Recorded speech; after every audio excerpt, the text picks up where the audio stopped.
देखिए, चुनाव आयुक्त ज्ञानेश कुमार गुप्ता जी ने एक बार फिर से क्या पलटी मार दी। क्या वाकई में सुप्रीम कोर्ट को ही धोखे में रखा गया? एक बार फिर से चुनाव आयोग को लेकर एक ऐसा खुलासा हुआ है रिपोर्टर्स कलेक्टिव की इस रिपोर्ट में। अब इसको लेकर सवाल खड़े हो रहे हैं। देखिए आपकी स्क्रीन पर रिपोर्टर्स कलेक्टिव की रिपोर्ट। चुनाव आयोग ने डीडुप्लीकेशन वोटर पकड़ने वाले सॉफ्टवेयर को जिसे खराब कहा, लेकिन अब गुपचुप 12 राज्यों में एसआईआर के लिए उसी का इस्तेमाल शुरू कर दिया। यह खबर तो यही बताती है, यानी इसे यू टर्न आप कह सकते हैं। ज्ञानेश कुमार गुप्ता जी ने ऐसा क्यों किया? आपकी स्क्रीन पर रिपोर्टर्स कलेक्टिव की यह शानदार रिपोर्ट है, आप देख सकते हैं, जिसमें रिपोर्टर्स कलेक्टिव ने बहुत गहनता के साथ पड़ताल की। ना सिर्फ पड़ताल की, यह भी बताया कि कैसे सुप्रीम कोर्ट में कई बात से ही ज्ञानेश कुमार गुप्ता जी मुकर गए, वो भी महज 8 दिन के अंदर। अब मामला क्या है और इस रिपोर्ट में ऐसा है क्या, पूरी की पूरी खबर को समझिए। आप समझेंगे तो दंग रह जाएंगे। पहले आपको यह याद दिला दे कि एसआईआर याद करिए, जब बिहार में शुरू किया गया था तो मामला सुप्रीम कोर्ट पहुंचा था, याद आया आपको? और सुप्रीम कोर्ट में तरह तरह की बातें उठी, तर्क दिए गए। चुनाव आयोग ने अपने तर्क रखे। एक और तर्क यह भी दिया था कि कैसे एक सॉफ्टवेयर होता है जिसको बड़ी आसानी से आप इस्तेमाल कर सकते हैं, जिसके जरिए यह पता चला कि वोटर्स के जो नाम है, जो वोटर लिस्ट में नाम होते हैं, वो डुप्लीकेट है या फिर असली है। लेकिन बिहार में वो सॉफ्टवेयर इस्तेमाल ही नहीं किया गया था। याद आया आपको? वो सॉफ्टवेयर इस्तेमाल नहीं किया गया था। एक खबर हमने आपको दिखाई थी और तब ये सवाल उठे थे, ध्यान से सुनिएगा, तब ये सवाल उठे थे कि चुनाव आयोग ने सुप्रीम कोर्ट में यह बात कबूली थी कि सॉफ्टवेयर काम का नहीं है। लेकिन क्या आप जानते हैं सबसे अजीब बात क्या है? वो ये कि चुनाव आयोग ने जब सुप्रीम कोर्ट में यह बात कबूली थी कि सॉफ्टवेयर वो यूज करने लायक नहीं है, इस्तेमाल करने लायक नहीं है, वो सॉफ्टवेयर ठीक नहीं है, लेकिन ठीक 8 दिन के बाद चुनाव आयोग ने 12 राज्यों में, जी हां 12 राज्यों में यही सॉफ्टवेयर एसआईआर के जरिए इस्तेमाल करना शुरू कर दिया। अब ध्यान से सुनिएगा, यही सॉफ्टवेयर चुनाव आयोग ने 2024 के लोकसभा चुनाव में भी इस्तेमाल किया था, लेकिन बिहार में इसको बता दिया कि यह इस्तेमाल करने लायक नहीं है, यूज करने के लायक नहीं है। और जब सुप्रीम कोर्ट ने, चुनाव आयोग ने सुप्रीम कोर्ट में यह बताया और 8 दिन के बाद, महज 8 दिन के बाद आप फिर पलटी खा गए। सॉफ्टवेयर फिर से कहा कि भाई नहीं, 12 राज्यों में इस्तेमाल किया जाएगा। एसआईआर में 12 राज्यों में यह सॉफ्टवेयर इस्तेमाल होगा। और रिपोर्टर्स कलेक्टिव का यह पूरा आर्टिकल जो हम आपके सामने रख रहे हैं, देखिए आपके सामने है, इसमें पूरा बताया गया है कि कैसे मैनुअल था, मौजूदा मैनुअल यानी ग्राउंड वेरिफिकेशन प्रोटोकॉल थे, वो भी हटा दिए गए। बूथ लेवल ऑफिसर्स को एक कंफ्यूजन उसमें पैदा हो गई और ठीक से इंस्ट्रक्शन तक नहीं मिल पा रही। सॉफ्टवेयर इस्तेमाल किया जिसके लिए सुप्रीम कोर्ट में कहा था कि सॉफ्टवेयर इस्तेमाल करने लायक नहीं। दूसरा, बूथ लेवल ऑफिसर्स को ठीक से इस बारे में बताया भी नहीं गया।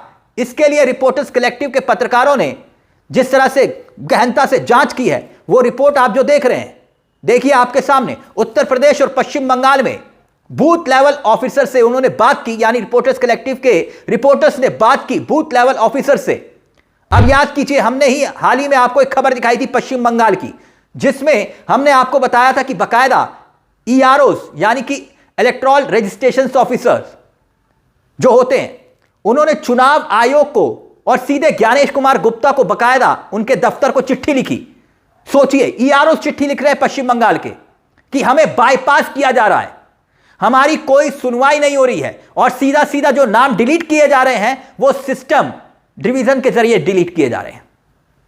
यानी जिसका काम है कि भाई ये सत्यता परखना कि कौन असली है कौन नकली है, कोई सिस्टम के तहत नाम डिलीट किए जा रहे हैं, ईआरओस वो कह रहे हैं। यानी ईआरओस को कानून यह कहता है कि ईआरओस के पास यह अधिकार है।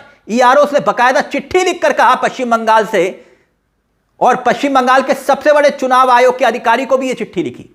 ज्ञानेश कुमार गुप्ता के ऑफिस में भी चिट्ठी पहुंची कि हमें बाईपास किया जा रहा है। पश्चिम बंगाल का मामला, और यह खबर हमने आपको दिखाई थी, और यह पश्चिम बंगाल की खबर नहीं थी। अब यह रिपोर्टर्स कलेक्टिव की जो एक खबर आई है वो भी सवाल उठा रही है। यह तमाम उत्तर प्रदेश और पश्चिम बंगाल दोनों राज्यों में यह खबर मैप की गई। और अब सोचिए कितना खतरनाक है। एसआईआर की प्रक्रिया को लेकर जो सवाल खड़े हो रहे थे, मतलब ये बीरबल की खिचड़ी बन गई है, कभी पकने को तैयार नहीं हो रही है। अलग अलग राज्यों में अलग अलग तरह के नियम सामने आ रहे हैं। बिहार में कुछ और, पश्चिम बंगाल में कुछ और जिस तरह से एसआईआर किया जा रहा है और एक दिन पहले प्रेस रिलीज जारी की जाती है। बिहार में क्या हुआ, एक दिन पहले प्रेस रिलीज जारी की, अगले दिन से एसआईआर शुरू। भगदड़ इस कदर मची कि 11-11 डॉक्यूमेंट्स के लिए लोग भागते हुए दिखाई दिए। आधार कार्ड मानने नहीं, लोग लाइनों में लग गए। सुप्रीम कोर्ट तक मामला पहुंचा बिहार के वक्त, चुनाव के वक्त, और सुप्रीम कोर्ट में जाकर चुनाव आयोग को जब सुप्रीम कोर्ट ने यह बाध्य किया कि आपको आधार कार्ड मानना पड़ेगा, तब चुनाव आयोग ने आधार कार्ड को माना।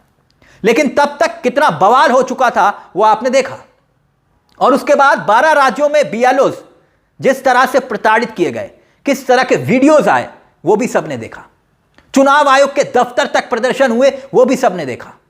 बीएलओज की जान चली गई, इस्तीफे दे दिए तमाम बीएलओज ने अलग अलग राज्यों में, वीडियो बनाकर रोते हुए, और बार बार बोला कि चुनाव आयोग के अधिकारी दबाव बना रहे हैं इस कदर, और हम परेशान हो चुके हैं।